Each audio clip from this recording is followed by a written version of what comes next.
Shalom, everyone. This is Amir Tsarfati. I am live from Galilee, from Israel. I returned back from Miami, Florida after a wonderful, wonderful time. Literally, I was there for one day. I flew in. I landed there on Friday night.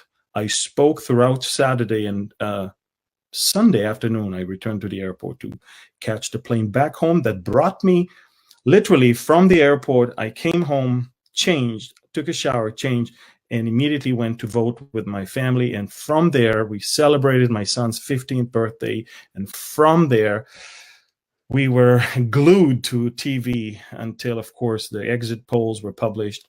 And my family was protesting about my intention to have an update last night. So I decided to move it to today. And thank you for your understanding. So let's start with this, okay? Last night, for the third time, actually yesterday, for the third time, Israel went to vote.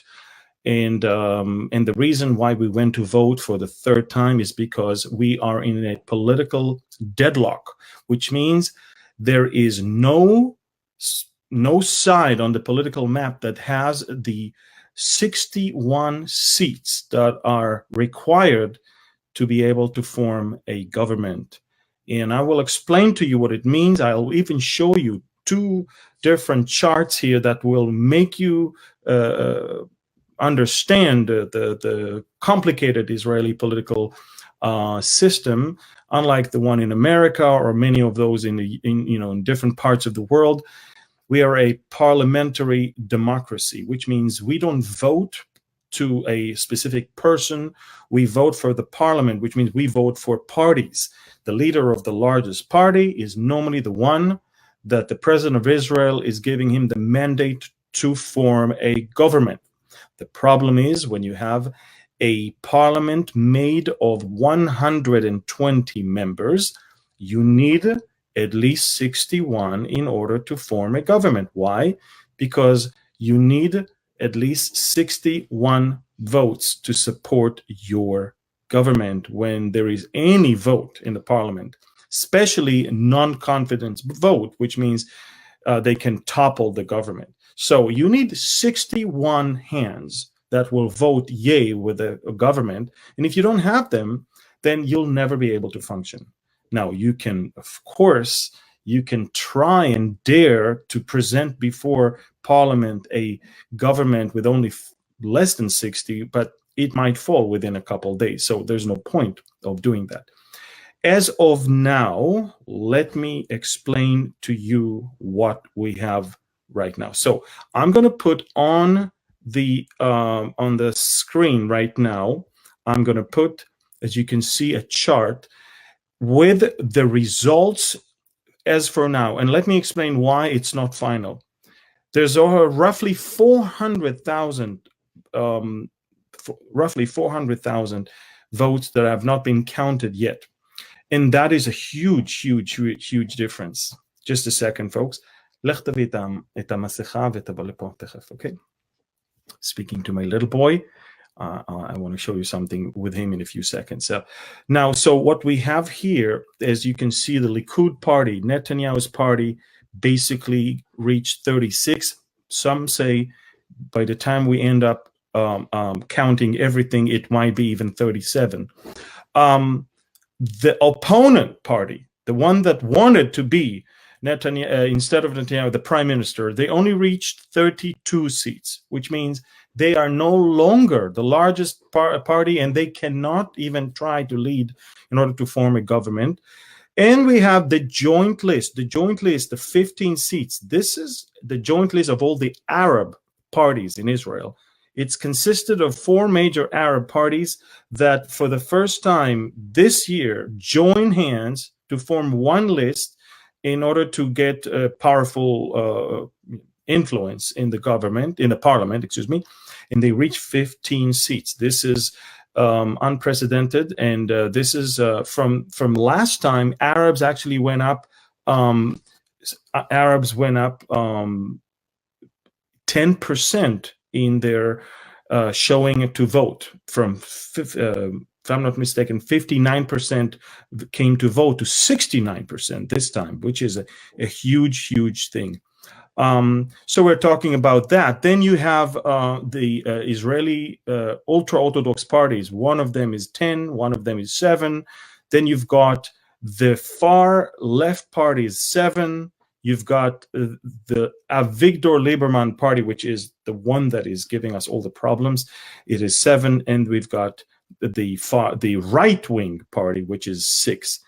Now you probably are confused, and so I would like to show you another chart that might make you understand better what is going on here. So folks, take a look at how everything is looking right now on this big round chart.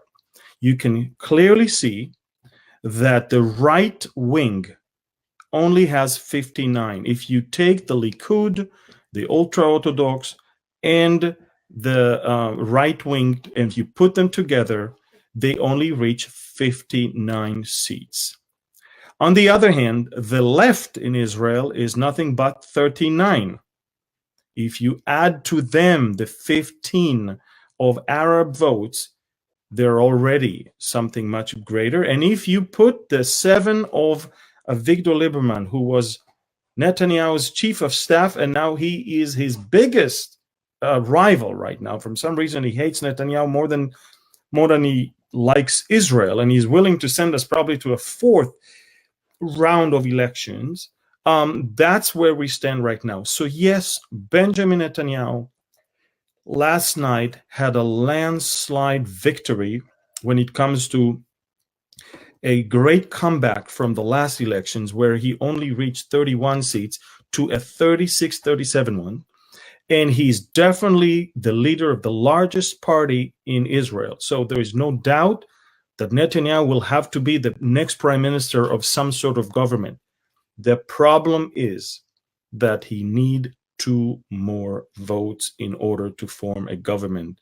And we are hoping and praying that by the end of the day, by the way, by the end of tomorrow, when all 400,000 votes that are still left to count will be counted, which is the votes of the people in the hospital, and the votes of the people in the prisons, and the votes of the people that are soldiers, and the votes, we also have about 4,000 Israelis that are quarantined, which means they were on flights who came from Italy, and because at least one person on that flight had been tested positive for coronavirus, the entire flight is now self-quarantine at home.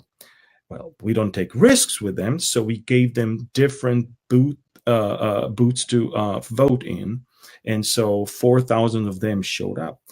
My point is this, folks: Israel, and we'll talk about the coronavirus later, but Israel is taking time to count all of those that did not come to their natural, next to their home voting station.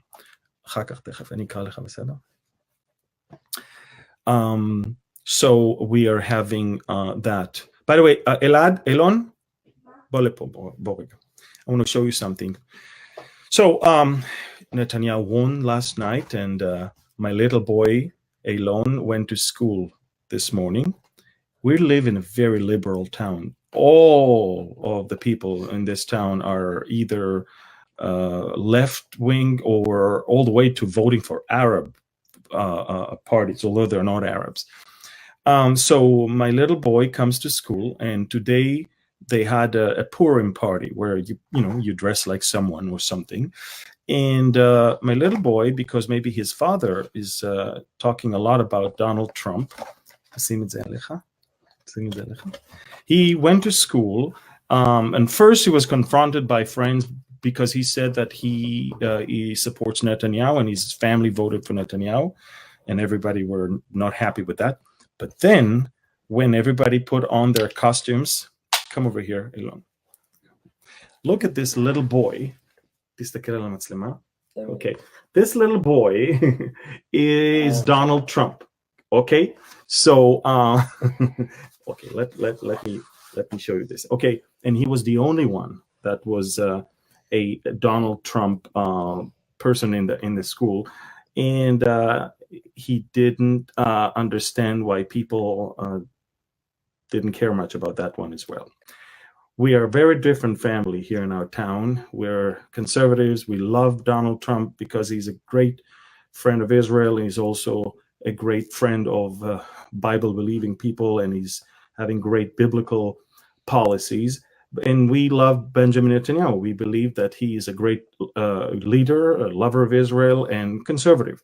And so these are two things that don't make us popular at all in our street here in our town. But this little boy is a very courageous boy, and he's willing to take all of that, but and not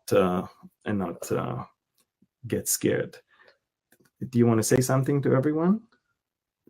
אתה רוצה להגיד להם משהו? Okay. אז יאללה, להתראות חמוד. Okay.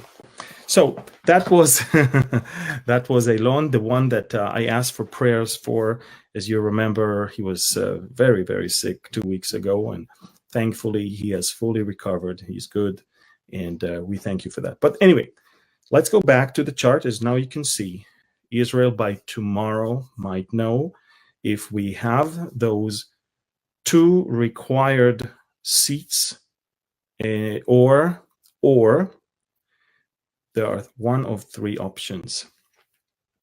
One option is to form a national unity government, which means the second party will sit with the first party and form a big government that will enable us to annex the West Bank, the Golan Heights, Judeans, the Jordan Valley and all of that, and to implement the deal of the century.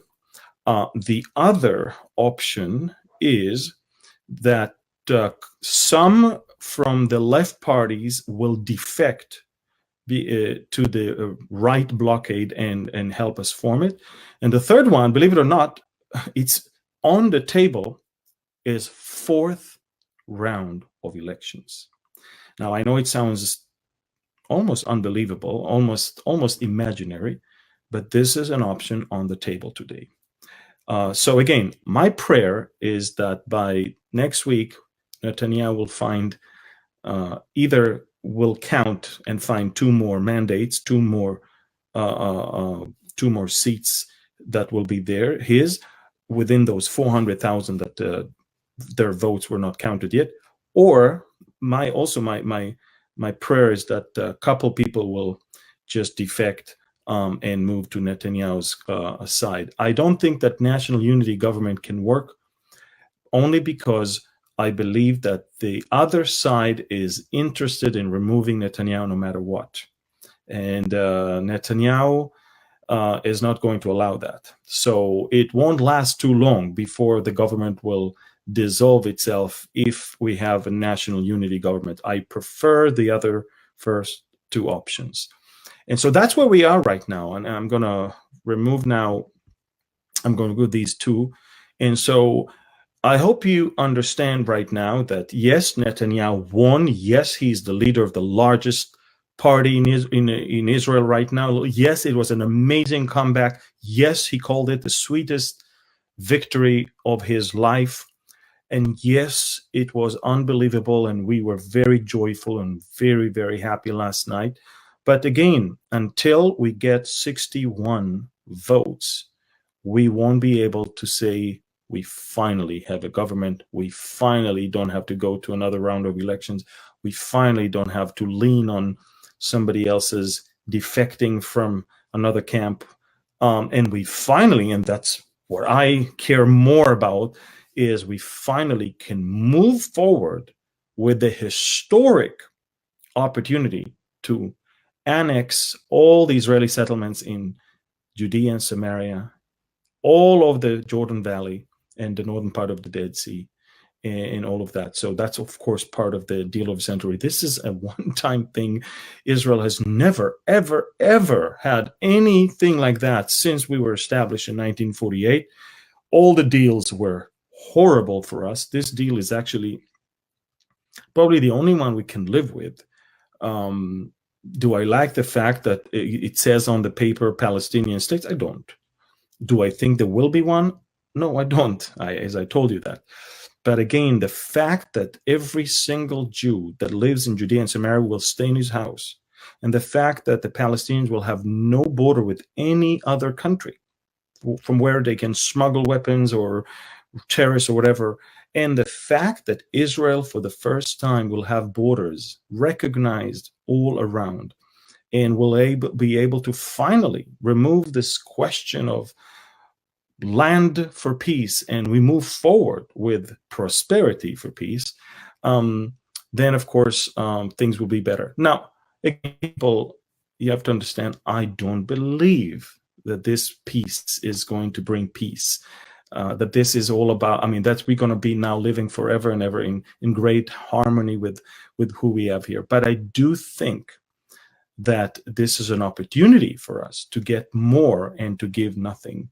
And so I'm saying go for it. Go for it. This is the first plan where we're not supposed to give land for peace. We're actually getting land for peace. So I think it's wonderful, and we'll hopefully do it. But it can only be doable if there will be a government that is inclined to more the right wing than the left and the liberals. So that's the situation right now. Benjamin Netanyahu last night had a landslide victory when it comes to becoming once again the leader of the largest party and the undefeated prime minister of Israel. But again, we're waiting for the next day or two for the final results of the voting, and then we will see. If we do not have 61 votes, we might have to work on some other deals that might take weeks or even months before we make sure that we can dissolve or we can resolve the issue. Another thing, the coronavirus, 77 countries are affected by it. Every time I'm reporting, it's almost doubling itself. The last one I gave with Pastor Bob Kopney, it was just 30-something. It is now in 77 countries or territories around the world. The World Health Organization just released right now an information where he says the coronavirus, listen to this, is deadlier than the flu. However, it can be contained. In other words, if we make the right steps, we can stop the spreading. That's what they say. The good news about the coronavirus is that it attacks and kills a very small range of ages. So we can focus on how to treat them better and how to not expose them to this virus in a higher priority. Most of the people that die from the coronavirus are people with some history of health issues and people that are above 65, 70. So when you know that, you'll take care of these people even more so. But what I want you to know, that more than the coronavirus being a health risk, it is a disaster for the economies around the world. And I think that it's more the hysteria, and it's more the lack of transparency from the side of China and Iran that causes everyone to be very alarmed. Now, let me explain, folks. It started in Wuhan, in China, and from China it spread to Southeast Asia. Somehow it got to Iran, to the holy Shiite holy city of Qom, and an outbreak started there, and they haven't found patient zero. So they don't know who brought it, where from, because once you know who brought it, you can immediately trace back where he was, who he met with, and quarantine all of these people. When you don't have patient zero, and that's the case with Italy also, then it's hard to fight this highly contagious virus. So look what we have right now. China affected Asia. Iran is affecting the Middle East. And thankfully it's Iran, because nobody goes to Iran and back to Israel. So this is not our problem. The issue that we have is two Israelis or three came from the cruise ship that is in Japan, the Diamond Princess. They were the first, and all the other 9 cases we have are people who came back from Italy. So Israel doesn't have the virus. Israel doesn't have people infecting others here. And all the people that are quarantined in Israel are people that were on the plane from Italy, or with people who came from the ship in Yokohama in Japan. Now, Israel is one of the very toughest countries in the world in taking extra precaution measures with the coronavirus, and therefore it is not spreading here. We do not hear of people infecting people that infect people and all of that here. We have the very few cases here have been very collaborative. They collaborate, they tell us where they were, who, and the public understands everything. It did not affect our elections. We're the first elections in the world in the midst of the coronavirus hysteria, which is worldwide. And right now, Israel is thinking maybe we should stop people coming from France, as well as it is apparently from Italy. It started going all over Europe. And most of the cases of people in America are also from people who came from China or from Italy. So we have 3 major centers of the outbreak. In China, it started. In Iran, and Iran is infecting the Arab world. By the way, the deputy speaker of the Iranian parliament just announced today that 23 parliament members are infected. The deputy, the vice president for women issues, for women rights, is infected by it. Very important high government officials not only infected but died from it. And all because it started in the city of Qom. And in the city of Qom in Iran, there's a mosque there. And one of the very strange, I guess, customs that they have in that mosque is that people come and lick the gates and the locks into that mosque, literally lick with their tongues. And it became a trend of some of the younger Iranians to go to Qom, and in light of the coronavirus hysteria, and saying, we trust Allah. So on camera, they lick all those, I believe, infected locks and gates, and then they, of course, do it on live on Facebook or whatever. I mean, I cannot even understand where they were when God gave brains to people. They probably were in line for ice cream or something. But how in the world can people do that? But I do know that Iranians are infecting most of the Middle East right now. And that is what I tried to tell you before.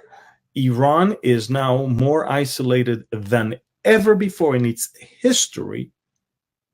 Iran canceled last Friday's prayers for the first time in 40 years of the Ayatollah's regime.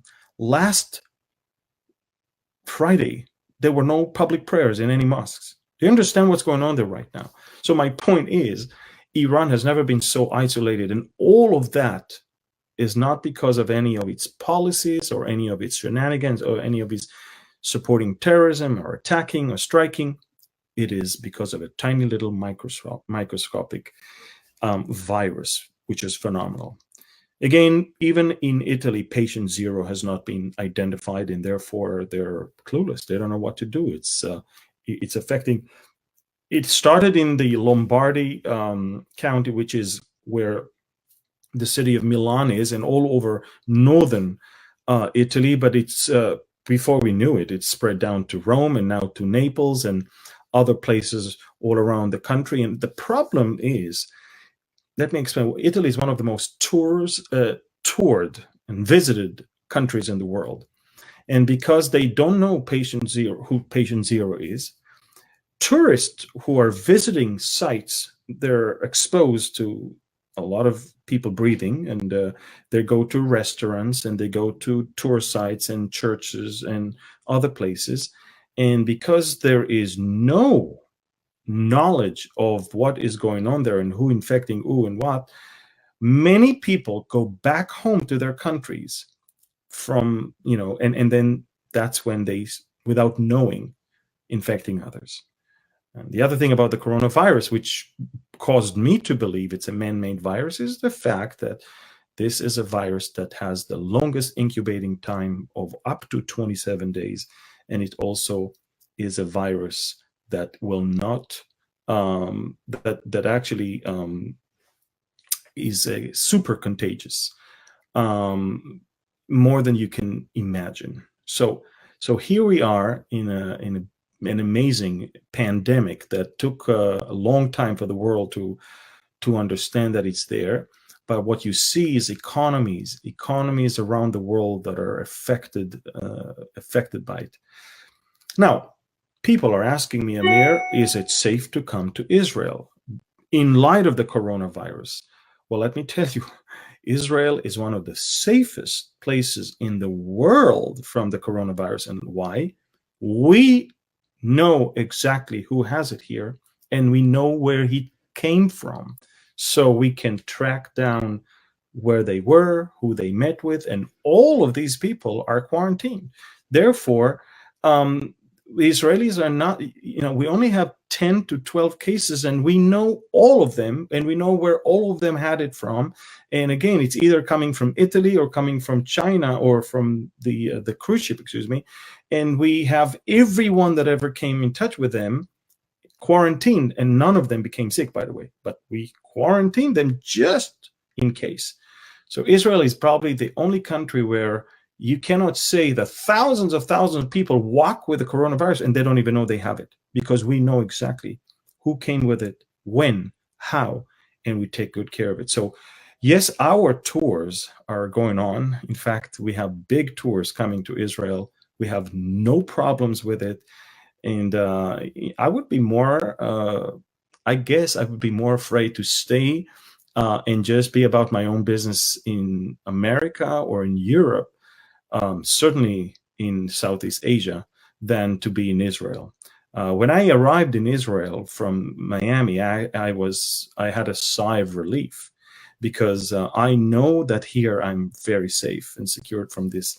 Over there, you just don't know who came from Italy, who brought it with him, and all of that. So people are asking me, is it dangerous to come to Israel because of coronavirus? I would say, I think it's more dangerous where you live right now than Israel. So I just needed to say that to all of you. This is super safe. And I think that the enemy is putting those fears in so many people because he wants to steal the blessing that can come with coming to Israel. And so tomorrow I'm going to have a tour coming from Tennessee, which, by the way, I grieve with the Tennesseans for the terrible results of the hurricane from last night.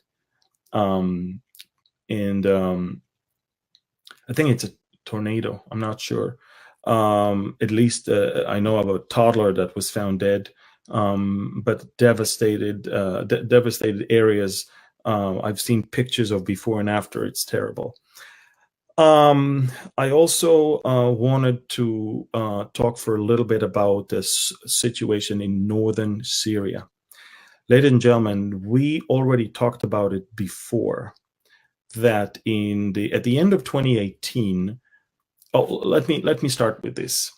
The civil war in Syria began in the southern part of Syria, actually not too far from the Israeli border, city of Daraa and other cities around. And when the Syrians managed to, surround the rebels, and then the Russians came, what happened is that they allowed a safe passage of the rebels all the way to northern Syria, to a place called Idlib, which is a big city not far from the Turkish border. Turkey, who is the patron and the guardian of the Sunnis, wanted to protect the Sunni rebels from the Shiite Syrian soldiers and militias that are there. So Turkey brokered a deal in Sochi, in Sochi, in Russia, right by the Black Sea. And that deal was that Turkey will be in charge of the Idlib enclave with its own outposts all around, and it will guard those people and take care of them, while the Iranians and the Russians will have two steps backwards, their own security zone. And of course, the Syrian army was not allowed to get there. Now, after the Syrian army quenched all the centers of rebellion, they decided together with the Russians that we do not want to leave that island of rebels there. We do not want to create another Gaza or another, I don't know, Kosovo. So what we want to do is, although we violate the Sochi agreement, while we can, let's go in, take over, finish with them, and declare victory and the liberation of all Syrian lands from any foreign entity. Well, Turkey was not willing to allow that to happen. The Turks suffered great casualties over the weekend. I gave a special update from the Zurich airport where almost 50 soldiers from Turkey were actually killed in a Russian bombardment that the Russians blame, of course, the Syrian Air Force.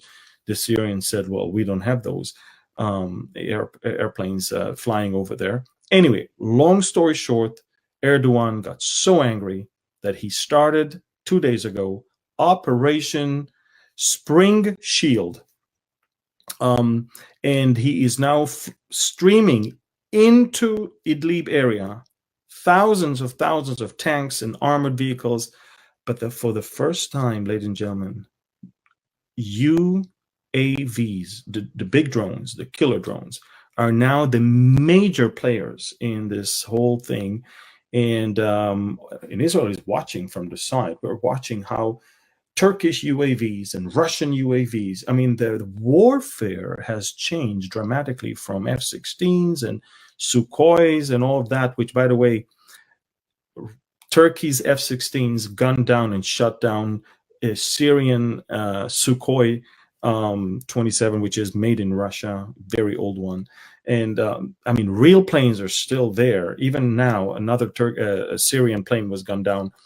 But more of what we see now is the UAVs, the drones. This is the future battlefield, folks. And we're watching that, and we're pretty amazed that how technologically advanced the Turkish army is, and we take notes. That's what I can tell you. So I think I covered most of what I wanted to talk about, folks. And again, let me explain to you that although I'm very happy for Netanyahu's victory last night, if I can ask for any prayer, is that miraculously over the next 2 days, 2 more seats would be added to the right-wing blockade, to the right-wing bloc,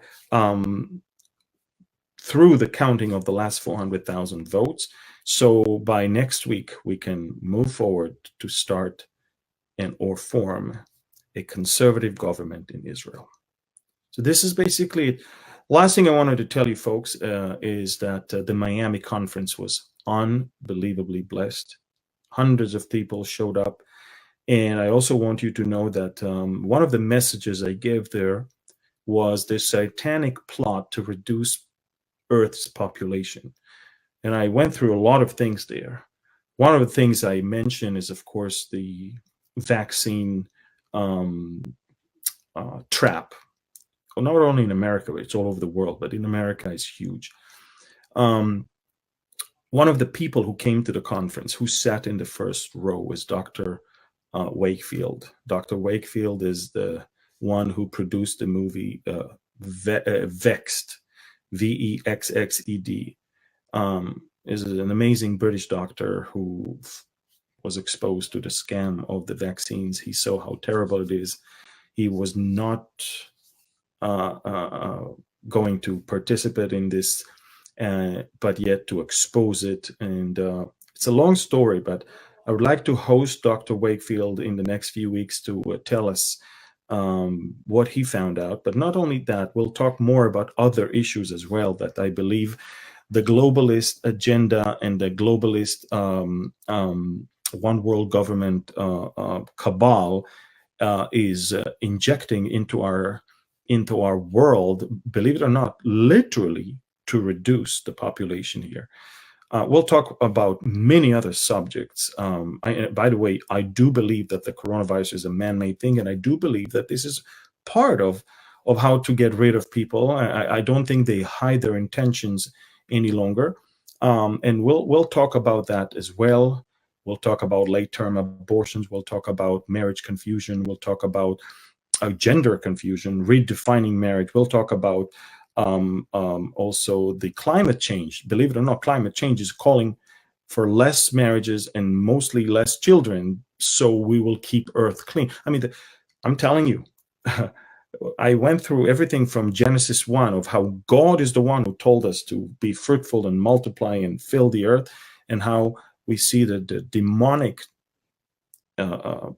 intention to reduce the population in so many mean, terrible things. So we'll tackle them also, but I do want you to know, folks, that the message will be available shortly after we edit it and we get rid of, all the stuff that was before and after, so we can post it online. So you'll get the entire conference as well as that message itself online not far from now. Today we launched my new book, The Day Approaching. You can get it on Amazon.com, and if you haven't got our email, it's because you're not probably getting our newsletter. Get our newsletter from beholdisrael.org. Just subscribe to our newsletter.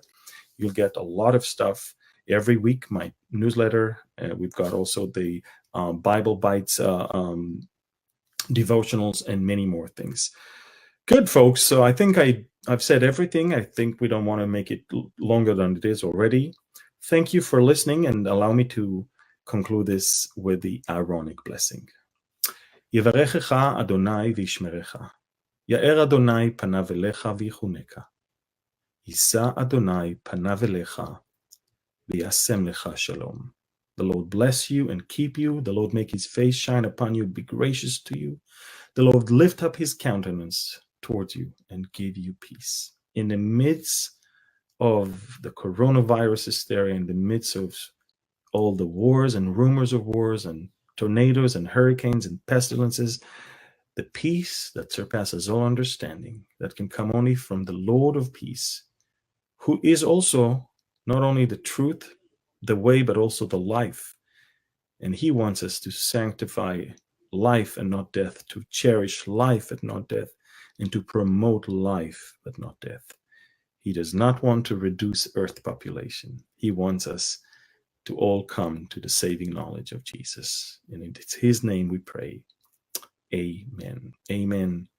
Thank you. I love you. God bless you. Follow us on Instagram, Behold Israel, Facebook, Behold Israel, YouTube, Behold Israel, and Twitter, Behold Israel. God bless you, and shalom.